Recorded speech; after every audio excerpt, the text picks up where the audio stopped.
जय श्री राम साथियों, जय हिंदू राष्ट्र। कि किसी भी देश और समाज को खत्म करने के लिए तीन व्यवस्थाएं होती हैं। शिक्षा उस देश का आधार है, क्योंकि वहां से उस देश के, उस समाज के निर्माता निकलते हैं। उस देश का, उस समाज का वो निर्माण करता है। वो गुण है शिक्षा का।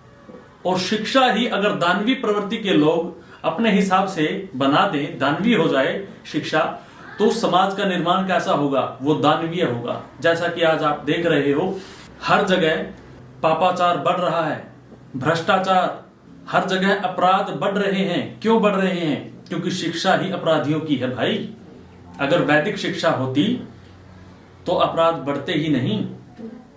इसलिए सबसे पहला आघात हमारे शत्रुओं ने हमारी शिक्षा पर किया।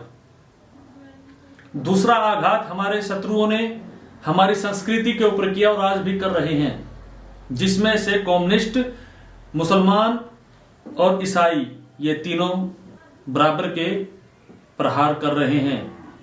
भारत के अंदर ही ये तीनों इकट्ठे हैं, बाकी हर जगह ये अपने आपस में लड़ रहे हैं, क्योंकि इनका मेन टारगेट जो है वो है हिंदू।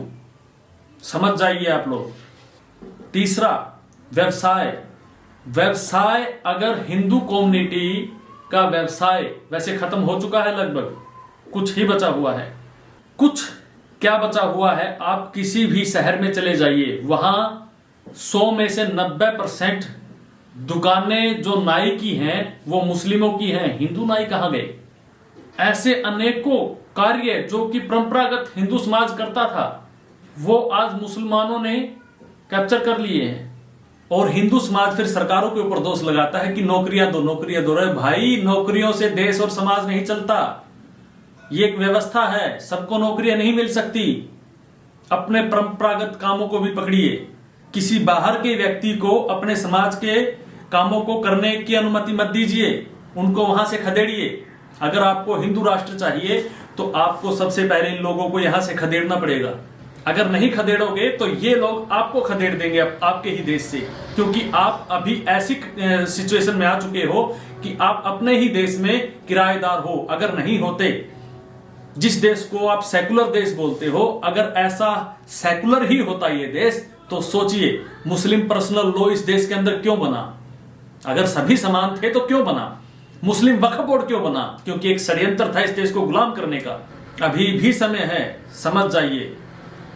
नहीं तो हमें तो लड़ना है, लेकिन लड़ते लड़ते हम आपको कम से कम ऐसी जानकारी तो दे दें कि आने वाली पीढ़ियां, हो सकता है आप नहीं तो आपके अंदर कहीं ना कहीं आपके पूर्वजों का, किसी महापुरुष का कोई अंश पल रहा हो, वो समाज की रक्षा के लिए आगे आए, क्योंकि आपका तो खून ठंडा हो चुका है।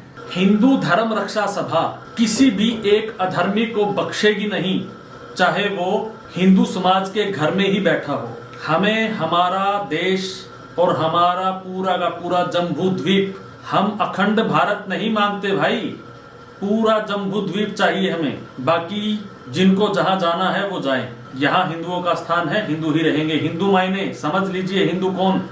हिंदू बौद्ध है जो महात्मा बुद्ध के नियमानुसार जीवन व्यतीत करता है।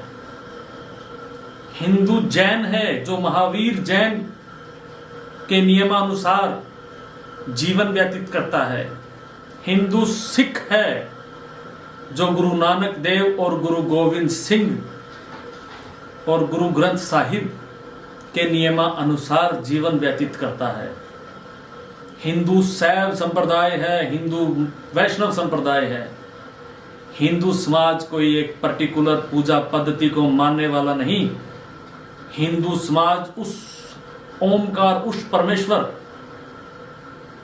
उस परमपिता परमात्मा को ओम के रूप में ध्याता है। और रही बात भगवानों की, तो मूर्खों, हिंदू समाज के विषय में रिसर्च करो। हिंदू वास्तव में है क्या?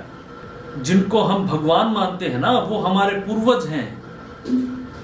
हम उनको भगवान क्यों मानते हैं? अब सुनिए। हमारे यहां भगवान की उपाधि है, मतलब पंचभूत, अग्नि, वायु, जल, आकाश और पृथ्वी, इन पांचों तत्वों को हम भगवान की संज्ञा देते हैं और ये पांचों तत्व एक शरीर का निर्माण करते हैं और वो शरीर सत्कर्म करता है पूरी सृष्टि के लिए, पूरे मानव समाज के लिए और प्रत्येक जीव जंतु के लिए। अगर वो कार्य करता है तो हम उनको भगवान की उपाधि देते हैं। हिंदू समाज पर अभी आपको रिसर्च करना पड़ेगा और ये रिसर्च आपको हिंदू ही बना देगा। कौन चुनौती स्वीकारेगा, कौन करेगा परिवर्तन, कौन चुनौती स्वीकारेगा, कौन करेगा परिवर्तन, कौन करेगा अर्पित अपना देश के लिए तन मन और धन, कौन करेगा अर्पित अपना देश